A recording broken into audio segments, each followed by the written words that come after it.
Hello everyone. Today I'm going to be presenting our work on creating navigable competency maps from Learning Resource Corpora. This is the agenda for today's talk. First, we look at the motivation for our work. With the increase in the number and variety of open learning resources on the web, we are currently facing a problem of plenty.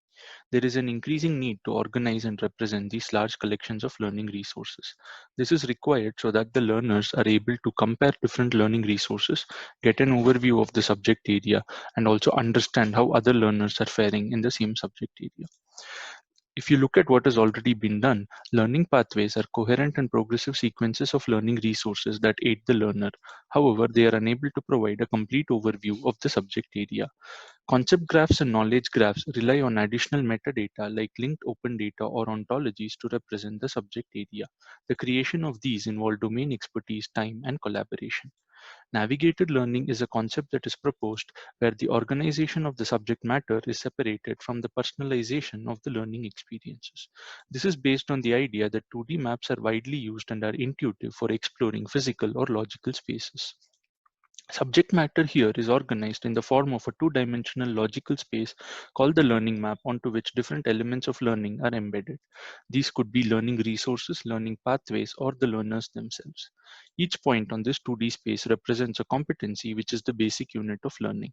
It is also a shared social space since the learners are embedded onto them and can view their progress along with that of the others.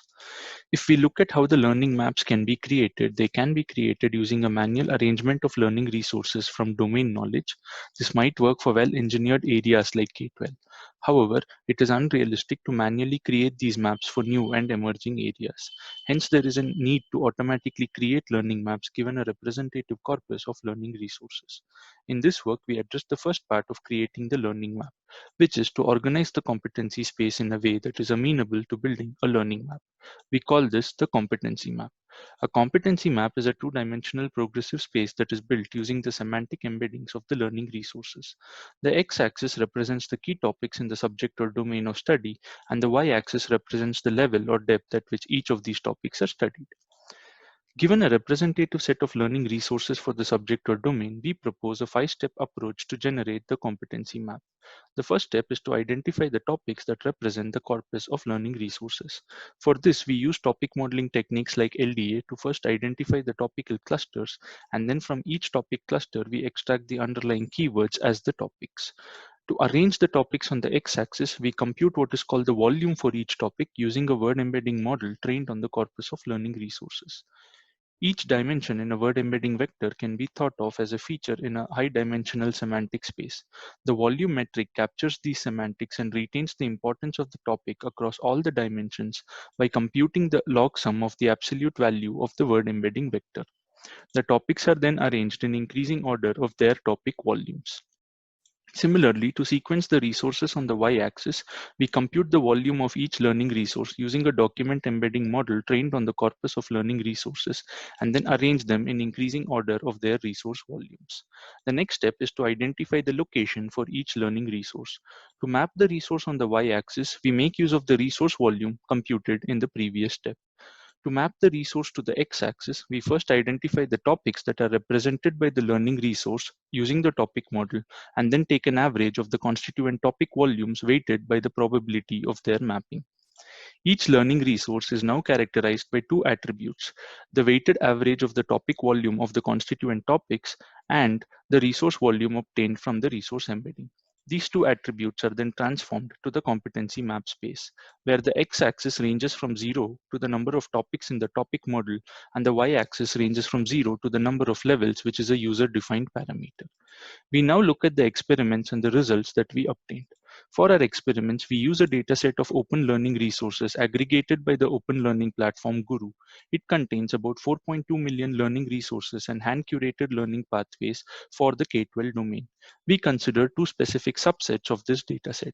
One is a dataset of math containing learning resources on similarity, right-angle triangles, and trigonometry. The other is a dataset of science containing resources for grade 7. We also generate other types of maps that we use for comparison with our proposed approach. Maps generated by random organization where each resource gets a randomly assigned x, y value, which is then scaled to the competency map space. This serves as a baseline for our comparison. We also generate maps using dimensionality reduction techniques like PCA and TSNE, which is applied on the document embedding model to reduce the embedding space to 2 dimensions, which are then scaled to the competency map space.